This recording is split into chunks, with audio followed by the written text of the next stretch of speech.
আসসালামু আলাইকুম বন্ধুরা, আশা করি সবাই ভালো আছেন। বিটি কিচেনে আপনাদেরকে স্বাগতম। আজকে আমি দেখাবো মুরগির মাংস রান্না।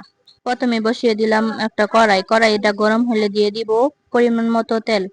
তারপর দিয়ে দিব গরম মশলা আর 2টা তেজপাতা। পর্যায়ে দিয়ে দেব কেটে রাখা পেঁয়াজ কুচি।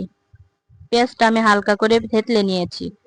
তারপর দিয়ে দিব আদা রসুন বাটা, জিরা বাটা, দিয়ে দিব স্বাদ মতো লবণ। মশলাটাকে আমি ভালো মতো ভেজে নিব।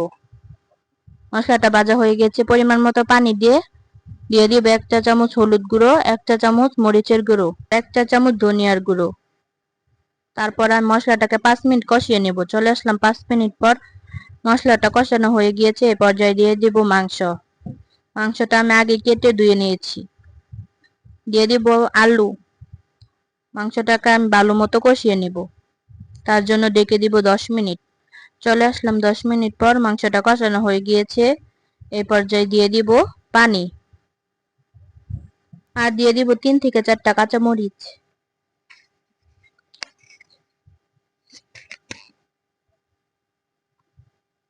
এবার ডেকে দিয়ে তরকারিটা মাখা মাখা হওয়া পর্যন্ত আমি হাই হিটে জাল করে নেব। তরকারিটা হয়ে গিয়েছে, দেখতে পাচ্ছেন কতটা সুন্দর ও লোভনীয় হয়েছে। এখন আমি নামিয়ে নিব। রান্নাটা ভালো লাগলে আমার চ্যানেলটা সাবস্ক্রাইব করে পাশে থাকবেন। যারা ফেসবুক থেকে দেখছেন তারা ফলো দিয়ে যাবেন। আল্লাহ হাফেজ।